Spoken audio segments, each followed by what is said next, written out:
Hello everybody, my name is Rashid angle. आज पढ़ेंगे कक्षा 8 की हिंदी की किताब। उसमें पाठ नंबर 3, बस की यात्रा, भाग 2। वे पहले 6 गद्यांश पढ़ चुके हैं। आज पढ़ेंगे 7वां गद्यांश। देखिए, हिस्सेदार साहब ने इंजन खोला और कुछ सुधारा। बस आगे चली। उसकी चाल और कम हो गई थी। धीरे धीरे वृद्धा की आँखों की ज्योति। आँखों की ज्योति का अर्थ है इंजन के दोनों ओर लगी बिजली की बत्तियों की रोशनी, अर्थात सर्च लाइट। ज्योति जाने लगी। चांदनी में रास्ता टटोल कर वह रेंग रही थी का अर्थ है बहुत धीरे धीरे चल रही थी। आगे से या पीछे से कोई गाड़ी आती दिखती तो वह एकदम किनारे खड़ी हो जाती और कहती, निकल जाओ बेटी, अपनी तो वह उम्र ही नहीं रही। वह उम्र का यहाँ पे अर्थ है जवानी। प्रस्तुत गद्यांश में लेखक ने इस गद्यांश में बस की दशा और भी दयनीय हो जाने का वर्णन करा है।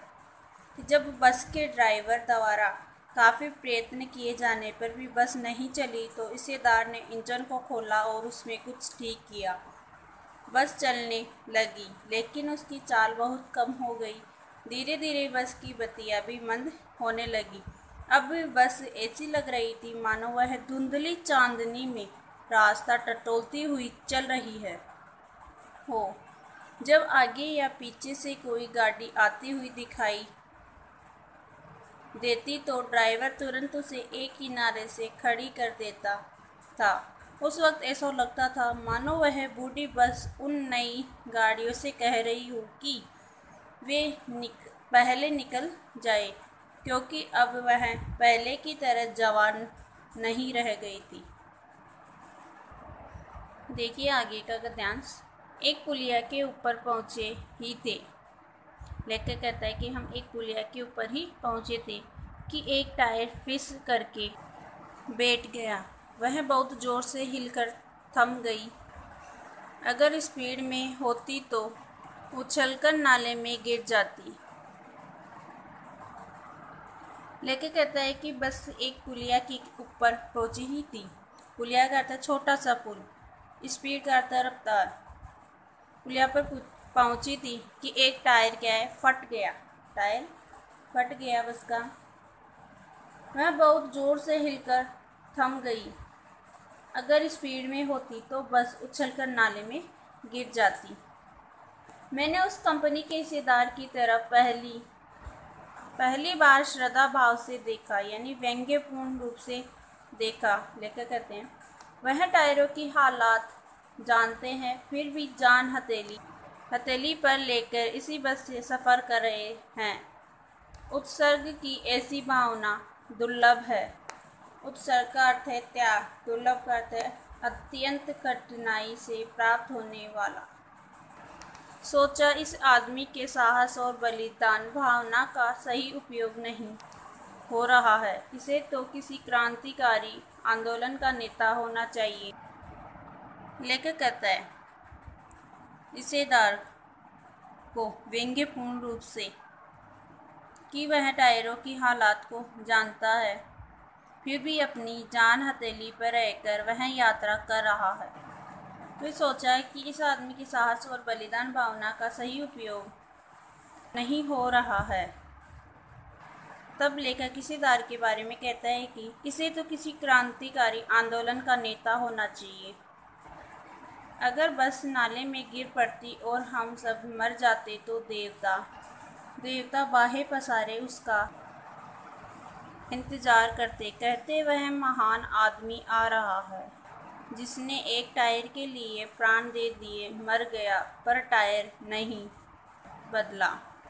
लेखक हिस्सेदार के लिए कह रहा है कि अगर बस नाले में भी गिर पड़ती और हम सब मर जाते तो भी उस हिस्सेदार को देवता महान आदमी कहकर बोलते कि एक टायर के लिए उसने अपने प्राण दे दिए और वह मर गया। तो देवता उसे बाहें फैलाकर देवता उसे अपने बाहों में ले लेते। दी की इस पार्ट का लास्ट गद्यांश। दूसरा किस्सा टायर लगाकर बस फिर चली। अब हमने वक्त पर पन्ना पहुंचने की उम्मीद छोड़ दी थी। वक्त का अर्थ समय, पन्ना कभी भी पहुंचने की उम्मीद का अर्थ आशा, छोड़ दी थी। पन्ना क्या, कहीं भी कभी भी पहुंचने की उम्मीद छोड़ दी। लगता था जिंदगी इसी बस में गुजारनी है और इससे सीधे उस लोक को प्रयाण कर जाना है। प्रयाण का अर्थ है जाना। इस पृथ्वी पर उसकी कोई मंजिल नहीं है। मंजिल का अर्थ है लक्ष्य। हमारी बेताबी तनाव खत्म हो गई। बेताबी का अर्थ है उतावली, तनाव का अर्थ है चिंता। हम बड़ी इत्मीनान का अर्थ है आराम से घर की तरह बैठ गए। चिंता जाती रही, हंसी मजाक चालू हो गया। प्रस्तुत गद्यांश में लेखक कहता है कि बस का टायर फट जाने पर दूसरा टायर लगाया गया, वह भी पुराना और घिसा हुआ था। लेखक व उसके अन्य साथियों ने ऐसी हालत देखकर पन्ना पहुंचने की उम्मीद भी छोड़ दी थी। लेखक कहता है कि पन्ना ही क्यों, कहीं भी पहुंचने की उम्मीद छोड़ दी थी। अब उन्हें यह लगने लगा था कि पन्ना तो क्या, पृथ्वी पर कहीं भी हम नहीं पहुंच पाएंगे, क्योंकि इस बस की मंजिल पृथ्वी पर नहीं परलोक में है। हमें भी अपनी बची जिंदगी इसी बस में बितानी है। यह सोचकर लेखक के तनाव, उतावली, खींच सभी समाप्त हो गए। अपने साथियों के साथ हंसी मजाक करना शुरू कर दिया। अब लेखक बेफिक्री से बस में यात्रा कर रहा था। इस प्रस्तुत गद्यांश में हरिशंकर प्रसाई कहते हैं अपने सभी तनाव से मुक्त हो जाने का वर्णन कर रहे हैं। ये पाठ यहीं समाप्त होता है। देखिए इस पाठ के प्रश्न उत्तर। पहला प्रश्न है, मैंने उस कंपनी के हिस्सेदार की तरफ पहली बार श्रद्धा भाव से देखा। लेखक के मन में हिस्सेदार साहब के लिए श्रद्धा क्यों जग गई? उत्तर है, पुलिया पर बस के टायर को पंचर होने की घटना के बाद लेखक ने कंपनी के हिस्सेदार को पहली बार श्रद्धा भाव से देखा। लेखक के मन में यह श्रद्धा भाव इसलिए जगा क्योंकि हिस्सेदार अपने स्वार्थ के वशीभूत होकर जान को खतरे में डालते हुए यात्रा कर रहा था। वस्तुतः लेखक के मन में कोई श्रद्धा का भाव नहीं था। वह तो कंपनी के हिस्सेदार के ऊपर करारा व्यंग्य कर रहा है। दूसरा प्रश्न है, लोगों ने सलाह दी कि समझदार आदमी इस शाम वाली बस से सफ़र नहीं कर। लोगों ने यह सलाह क्यों दी? उत्तर देखिए, लोगों ने यह सलाह इसलिए दी क्योंकि वे बस की दयनीय दशा से भली भांति परिचित थे। उनके अनुसार बस का कोई भरोसा नहीं था कि वह कब और कहाँ खराब होकर बंद पड़ जाए। शाम बीतते ही रात हो जाती है और रात रास्ते में कहाँ बितानी पड़े कुछ पता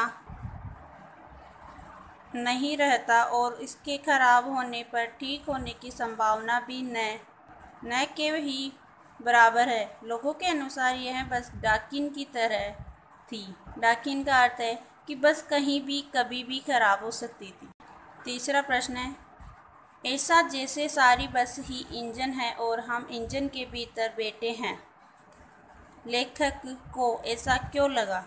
उत्तर है, जब बस का इंजन चालू किया गया तो पूरी बस झनझना उठी। इस कारण लेखक को ऐसा लगा मानो पूरी बस ही इंजन है और वह बस के भीतर न बैठकर इंजन के ऊपर बैठा हुआ हो।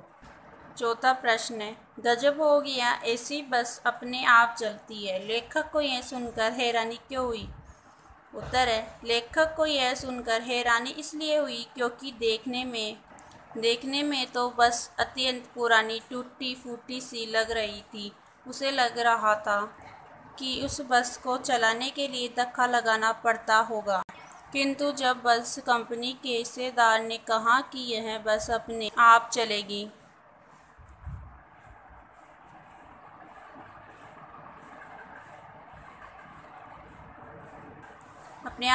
तो बात लेखक को चकित कर रही थी। 5वां प्रश्न है, मैं हर पेड़ को अपना दुश्मन समझ रहा था। लेखक पेड़ों को दुश्मन क्यों समझ रहा था? उत्तर है, लेखक पेड़ों को अपना दुश्मन इसलिए समझ रहा था क्योंकि जो भी पेड़ आता उसे देखकर लेखक को डर लगता कि कहीं बस पेड़ से टकरा न जाए। आगे देखिए, सविनय अवज्ञा आंदोलन किसके नेतृत्व में किस उद्देश्य से तथा कब हुआ था? इतिहास की उपलब्ध पुस्तकों के आधार पर लिखिए। उत्तर है, सविनय अवज्ञा आंदोलन महात्मा गांधी के नेतृत्व में अंग्रेजी सरकार के विरुद्ध सन 1930 में शुरू किया गया था। अंग्रेज शासकों ने अपनी दमनकारी नीतियों से भारतीयों पर अनेक अत्याचार किए। उन्होंने नमक पर भी टैक्स लगा दिया। इसके विरोध में गांधी जी ने नमक बनाकर ब्रिटिश शासन के नमक कानून को तोड़ा। सविनय अवज्ञा आंदोलन के उद्देश्य थे, देखिए, पहला है भारतीय किसान व्यावसायिक खेती करने के लिए मजबूर थे, उन्हें इस मजबूरी से मुक्ति दिलाना सविनय अवज्ञा आंदोलन का उद्देश्य था। दूसरा है, आमदनी कम होने के कारण वे लगान का भुगतान नहीं कर पा रहे थे, इससे उन्हें निजात दिलाना। नेक्स्ट, ब्रिटिश सरकार द्वारा किए जा रहे शोषण के विरुद्ध सविनय अवज्ञा आंदोलन एक सार्थक हथियार था। अगला प्रश्न है, सविनय अवज्ञा का उपयोग व्यंग्यकार ने किस रूप में किया है? लिखिए। उत्तर है, सविनय अवज्ञा का प्रयोग व्यंग्यकार ने खटारा बस के चलने या चलाए जाने के संदर्भ में किया है। उपयुक्त आंदोलन सन 1930 में ब्रिटिश सरकार की आज्ञा न मानने के लिए किया गया था। अंग्रेजों की दमनकारी नीतियों के खिलाफ भारत की जनता अहिंसक संघर्ष करते हुए आगे बढ़ती रही। इस प्रकार खटारा बस में इससे एक दूसरे का असहयोग कर रहे थे। बस की यात्रा पाठ यहीं समाप्त होता है। धन्यवाद।